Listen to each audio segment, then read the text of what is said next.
Welcome to SK math centre. आज हम चर्चा करने जा रहे हैं क्लास 10 का अर्थमेटिक प्रोग्रेशन, जिसे हिंदी में समानांतर श्रेणी के नाम से जाना जाता है और इसे शॉर्ट नेम में एपी भी कहा जाता है, जो हमारे 10 क्लास के एग्जाम में बहुत ज़्यादा महत्वपूर्ण भूमिका निभाता है। अगर आपको अपने मैथ में 80 प्लस नंबर लाना है तो इस वीडियो को बिना स्किप किए अंत तक जरूर देखिएगा। तो हम चर्चा करने जा रहे हैं समानांतर श्रेणी एपी। मुख्य बातें पहली कि समानांतर श्रेणी को हम लोग कैसे पहचानेंगे, कैसे मालूम चलेगा कि समानांतर श्रेणी है या नहीं। कोई भी श्रेणी दी जाए उस श्रेणी समानांतर श्रेणी में है या नहीं, यानी कि पहला बात हुआ पहचान। समानांतर श्रेणी का पहचान कैसे करेंगे, जैसे मैं आपको एक एग्जाम्पल के तौर पर दिया जा रहा है। एग्जाम्पल के तौर पर 2 4 6 8 डॉट डॉट डॉट इन्फिनेटिव, यानी कि आपको बताना है कि समानांतर जो दिया गया श्रेणी है वो समानांतर श्रेणी में है या नहीं है। तो मुख्य बात ये होती है कि श्रेणी को पहचानेंगे कैसे। तो श्रेणी को पहचानने के लिए जो भी पद दिया जाता है उस सभी पदों के बीच जो अंतर होता है समान होना चाहिए। सभी पदों के बीच जो भी अंतर होगा वो समान होगा, तो उसे कहेंगे कि समानांतर श्रेणी में है। जैसे एग्जाम्पल के तौर पर आपको लिया गया है 2 4 6 8 डॉट डॉट डॉट अनंतर, यानी कि पता करने की समानांतर श्रेणी में है या नहीं। तो देखिए हम इसके बीच अंतर निकाल रहे हैं। 2 में 2 जोड़ दिए तो अगला वाला प्राप्त हुआ 4। ये 2 4 में 2 जोड़ दिए तो आगे वाला प्राप्त हुआ 6। 6 में 2 जोड़ दिए तो आगे वाला प्राप्त हुआ 8। और इसी तरह से 2 जोड़ते जाएंगे तो हमें अगला पद मिलता जाएगा। यानी कि कहा जा सकता है कि यह एपी में है, यानी कि नीचे लिख सकते हैं कि यहाँ दी हुई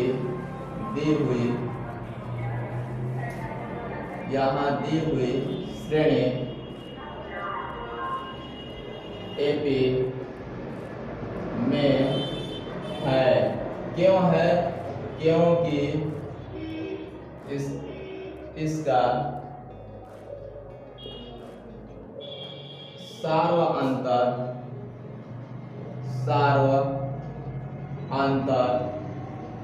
आपस में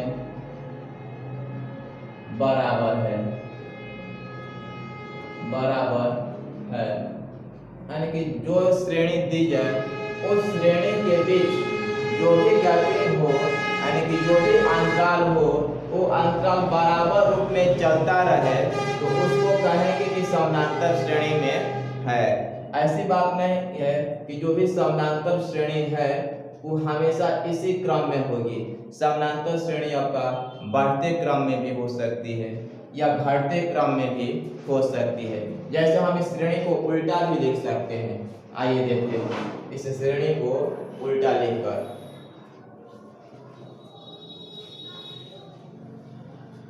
अगला बार आपको एग्जाम्पल दिया गया, एग्जाम्पल में है 10 8 6 4 2 -2 डॉट डॉट डॉट डॉट आगे माइनस इन्फिनेटिव तक। क्या इस श्रेणी जो है इस समानांतर श्रेणी में है या नहीं? तो इसको देखेंगे हम। यहाँ से 10 में से 2 घटा दिए 8 प्राप्त हुआ। 8 में फिर 2 घटाएं 6 प्राप्त हुआ। 6 में 2 घटाएं 4 प्राप्त हुआ। और 4 में 2 घटा दिए 2 प्राप्त हुआ। अगला फिर 2 में 2 घटा देंगे यानी कि 0 प्राप्त हो जाएगा, ना हो जाएगा। इस तरह से हमारा 2 घटाते जाएंगे तो हमारी जो श्रेणी होगी आगे तक यानी कि इन्फिनेटिव जाएगी, लेकिन किस में जाएगी? माइनस इन्फिनेटिव में, यानी कि ऋणात्मक की तरफ बढ़ती चली जाएगी। यानी कि यहाँ भी कहा जाएगा कि यहाँ दी हुई श्रेणी एपी है। क्यों? क्योंकि सार्व अंतर आपस में बराबर है। कोई दिक्कत? आगे चलिए देख रहे हैं आप इसके अलावा कि सार्व अंतर, जो एक बातें आ रहा है सार्व अंतर, इस सार्व अंतर क्या कहलाता है? यानी कि कैसे मालूम चलेगा कि सार्व अंतर कैसे ज्ञात किया जाएगा? तो ये सार्व अंतर के बारे में देख रहे हैं। सार्व अंतर, अगला टॉपिक आपका सार्व अंतर। इसको इंग्लिश में कहा जाता है कॉमन डिफरेंस।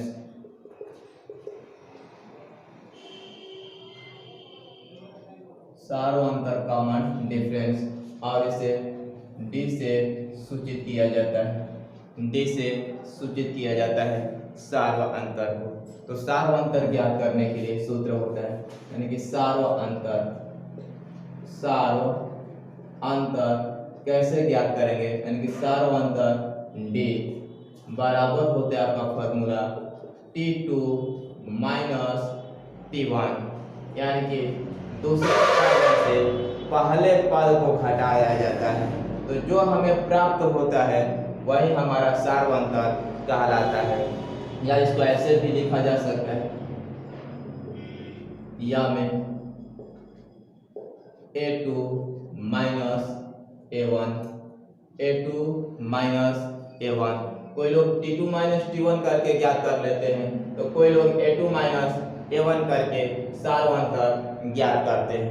जैसे हम आपको एक श्रेणी दे रहे हैं और इसका सार्व अंतर देख रहे हैं कि कैसे निकलेगा। जैसे एक श्रेणी दिया गया आपका, एग्जाम्पल के तौर पर एक श्रेणी दिया गया, AP लिखा गया आपका AP 1 3 5 7 9 dot dot dot infinity तक। इसका सार्व अंतर ज्ञात करना होगा। तो सुनिए, इसको T1 कहा जाता है। ये जो हुआ हमारा T1 हुआ, ये जो हुआ T2 हुआ, T3 हुआ, T4 हुआ, T5 हुआ। यानी कि सार्व अंतर ज्ञात करने के लिए सार्व अंतर, अभी आप देखें सूत्र लिखा गया T2 minus T1 minus T1, यानी कि T2 का वैल्यू यहाँ पर कितना दिया गया 3, और 3 माइनस T1 का वैल्यू कितना दिया गया 1, घटा दिए 3 में से 1 घटा, कितना हुआ 2, यानी कि सार्व अंतर निकल कर आ गया कितना 2। यानी कि इस सूत्र के माध्यम से हम लोग सार्व अंतर ज्ञात करते हैं। आगे देखते हैं कि AP जो होता है, एक बात याद रखिएगा नोट के थ्रू, कि सार्व अंतर जो होता है धनात्मक, ऋणात्मक और शून्य भी हो सकता है। सार्व अंतर धनात्मक यानी कि प्लस, ऋणात्मक यानी कि माइनस, और शून्य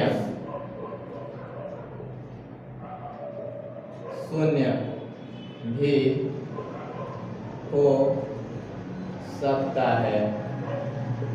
यानी कि जो भी आपका सार्व अंतर दिखाई देगा कि तो धनात्मक होगा, नहीं तो ऋणात्मक होगा, और नहीं तो शून्य होगा।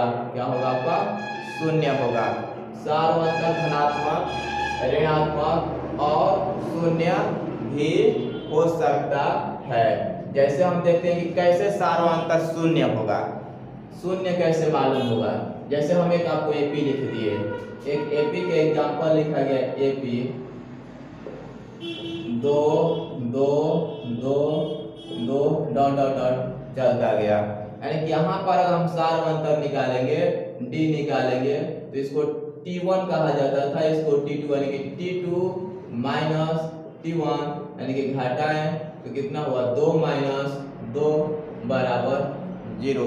यानी कि अब देखिएगा कि ये भी है ना, क्या इसके सबके बीच जीरो जोड़ रहे हैं, अगला पद में जीरो जोड़ दिए तो अगला पद मिला, फिर अगला पद में जीरो जोड़े तो अगला पद मिला, फिर उस पद में जीरो जोड़े तो अगला पद मिला, यानी कि सबके बीच कितना का अंतर है, जीरो का अंतर है। यानी कि इसीलिए कहा जाता है कि जो सार्वअंतर होता है धनात्मक भी होता है, ऋणात्मक भी होता है और शून्य भी होता है। आगे चलते हैं कि एपी का व्यापक रूप कैसे लिखा जाता है। एपी जो होता है उसका व्यापक रूप कैसे देखेंगे हम लोग। एपी का व्यापक रूप, एपी का व्यापक रूप सुनिएगा, एपी का जो व्यापक रूप होता है ये इस तरह से लिखा जाता है, A plus D, A plus 2d, A plus 3d, dot dot dot A plus N D. इसे एपी का व्यापक रूप कहा जाता है। जहां आप जानते हैं ए जो होता है, यहाँ ए जो होता है प्रथम पद को सूचित करता है, ए प्रथम पद को सूचित करता है, और जो डी जो होता है वो सार्वअंतर है, सार्वअंतर। यानी कि कहने का मतलब कि अगर हमें कोई भी एपी लिखना होगा, कोई भी एपी लिखना होगा और उस एपी का प्रथम पद और उस एपी का सार्वअंतर मालूम हो तो हम इस सूत्र के सहायता से एपी लिख सकते हैं। यानी कि इस सूत्र जो दिया गया आपका व्यापक रूप, इसी रूप के सहायता से हम लोग एपी लिख सकते हैं। कब? जब हमें सार्वअंतर और प्रथम पद मालूम होगा तब। जैसे कि एग्जाम्पल देखा जाए, एक एग्जाम्पल देखा जाए, अगर मान लीजिए हमें एपी लिखना है, एपी क्वेश्चन कहा गया आपसे कि किसी श्रेणी का प्रथम पद 2 और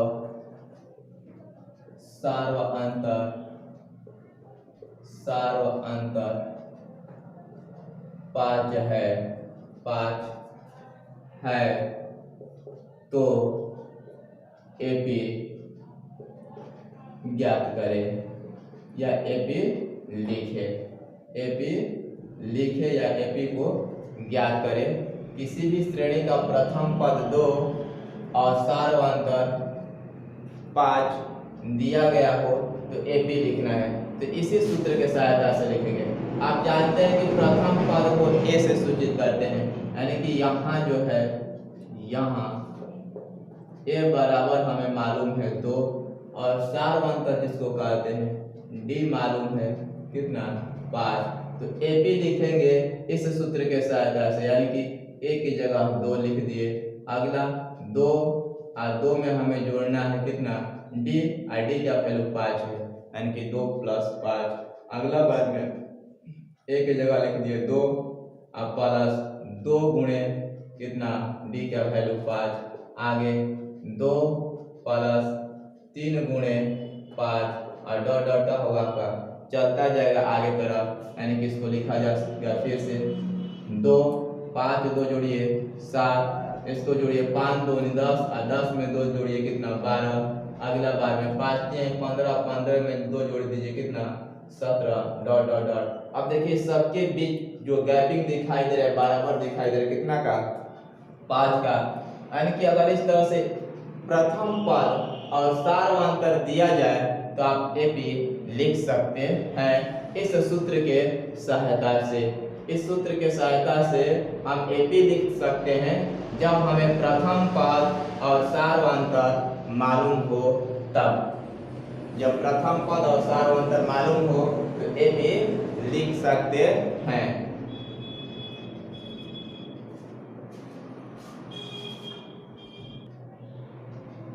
आगे हम लोग देखते हैं एपी का nवां पद कैसे ज्ञात करेंगे। एपी का nवां पद कैसे ज्ञात करेंगे, तो आइए देखते हैं nवां पद कैसे निकाला जाता है। nवां पद अगला है एपी का nवां पद ज्ञात करना है आपको। जो भी एपी दिया जाए उस एपी का nवां पद ज्ञात करने के लिए एक सूत्र होता है जिसको n कहा जाता है। nवां पद n बराबर a plus n minus 1 into D. n बराबर सूत्र होता है a plus n minus 1 into D. इसे हम लोग कोई भी एपी दिया जाए उस एपी का nवां पद ज्ञात कर सकते हैं इस सूत्र की सहायता से। जैसे हम एक एपी लिख रहे हैं एग्जाम्पल के तौर पर, जैसे बोला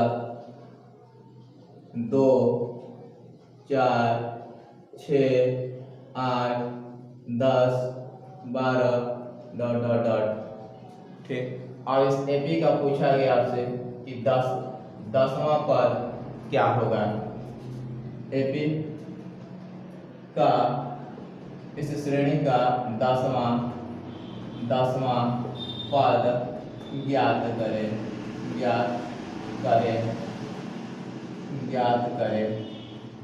यानी कि जो श्रेणी दिया गया है 2 4 6 8 10 12 डॉट डॉट डॉट, इस एपी का 10वां पद ज्ञात करें। यानी कि जब 10वां पद का बात हो रहा है यहाँ पर 10वां पद इसी सूत्र के सहायता से ज्ञात करेंगे। यानी कि an बराबर, पहले आपको मालूम होना चाहिए कि a इसमें क्या है। यहाँ देखिए, यहाँ a का वैल्यू दिया गया है 2 है, सार अंतर निकाल लेंगे d बराबर t2 माइनस t1 करके, यानी कि t2 में 4 और t1 में 2, यानी कि सार अंतर कितना हुआ 2 निकल गया। इसका 11वां पद ज्ञात करेंगे। 11वां पद ज्ञात करने के लिए इस सूत्र का प्रयोग करेंगे n बराबर a plus n minus 1 into D. थोड़ा सा सूत्र को देखिएगा, यहाँ पर nवां पद ज्ञात करना था तो a प्लस जो पद ज्ञात करना था उसी पद में से n पद ज्ञात करना था, n में से 1 घटाए और d से गुणा किए। यहाँ पर 10वां पद ज्ञात करना है तो हम इसको लिख सकते हैं a10 बराबर a plus 10 minus 1 into D. A plus 10 minus 1 into D. आगे आपको मालूम था कि ए का वैल्यू कितना है, यानी कि 2 आप प्लस 10 में से घटाए 9 और डी का वैल्यू कितना है 2, यानी कि गुना करेंगे तो हमें मिलेगा यहाँ पर, आगे ऊपर देखो ऊपर मिलेगा यह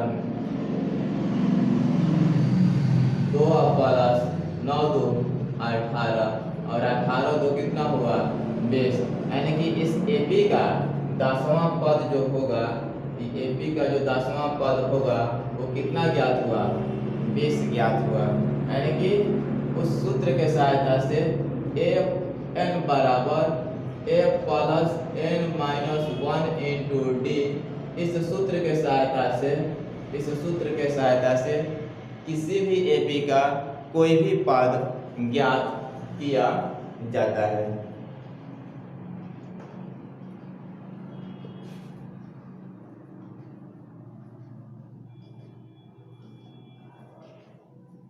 आगे देखते हैं, यदि कोई एपी का 9वां पद लिखना होगा, एपी का 9वां पद लिखना होगा, यानी कि A9 लिखना होगा, तो हम लिखेंगे इसको A प्लस 8D।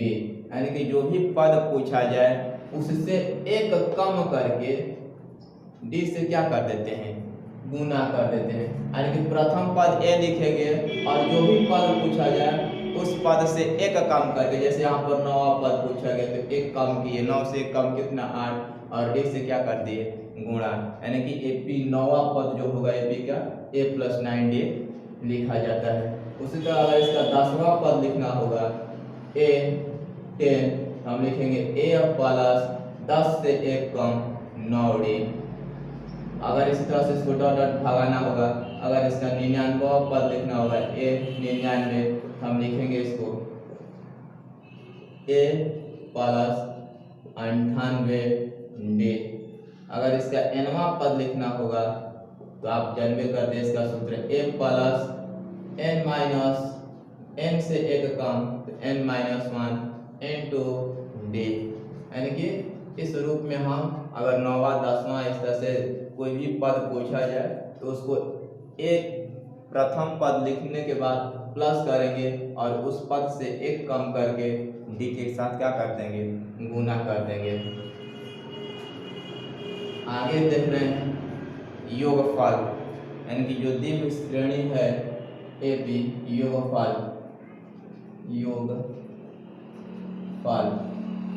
किस सूत्र से, जो भी श्रेणी दिया जाए उस श्रेणी का योगफल यानी कि योग किस सूत्र के सहायता से ज्ञात करेंगे। तो वहाँ उसके लिए सूत्र होता है एस एन और एस एन बराबर सूत्र होता है A plus 2a S N बराबर सूत्र होता है आपका n/2 पोस्ट में 2a plus n-1 into D. इस सूत्र की सहायता से जो भी श्रेणी दिया जाए उस श्रेणी का हम लोग योगफल ज्ञात करते हैं। एस एन बराबर n/2 2a plus n-1 into D. इस सूत्र की सहायता से हम लोग क्या करते हैं, इस श्रेणी का जो भी श्रेणी दिया जाए उस श्रेणी का योगफल ज्ञात करते हैं। जैसे एग्जाम्पल के तौर पर लिखा गया आपका 1 3 5 7 9 dot dot dot 1 3 5 7 9 dot dot dot में 10 पदों तक योगफल ज्ञात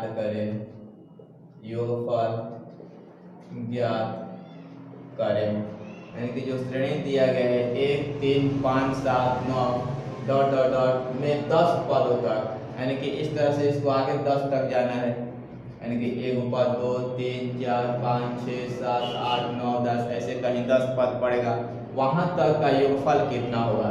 तो इस सूत्र के सहायता से हम लोग इसके 10वें पद तक योगफल ज्ञात करेंगे। और कैसे ज्ञात करेंगे, देखिए आपको पहले मालूम होना चाहिए कि यहाँ जो है, यहाँ ए बराबर कितना काम कर रहा है 1 और डी बराबर कितना काम कर रहा है T2 माइनस T1 यानी कि 3 - 1 बराबर 2, यानी कि डी का वैल्यू 2 काम किया। और n कितना काम कर रहा है, कितना पद तक ज्ञात करना है 10 पद तक, तो n का वैल्यू कितना हुआ 10।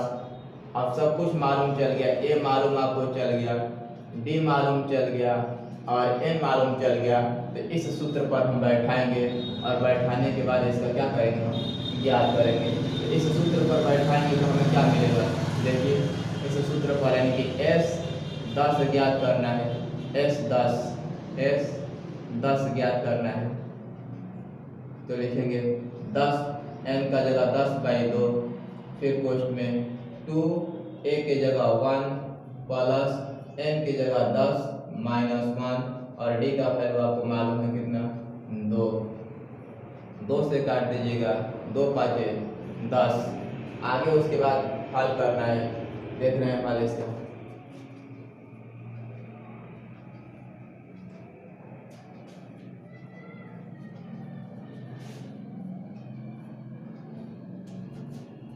यानी कि बराबर कीजिए 5, 2 से 1 में गुना कीजिए, कितना होगा 2 प्लस 9, 10 से 1 घटाइए 9 और 9 से 2 से गुना कीजिए, 9 में 2 से 9 दूने 18, फिर उसके बाद 18 2 20 और 20 में 5 से गुना कर दीजिए, 20 5 18 2 20 20 में 5 से गुना कितना हुआ 100, यानी कि s 10 का वैल्यू निकल कर आ गया आपका कितना 100।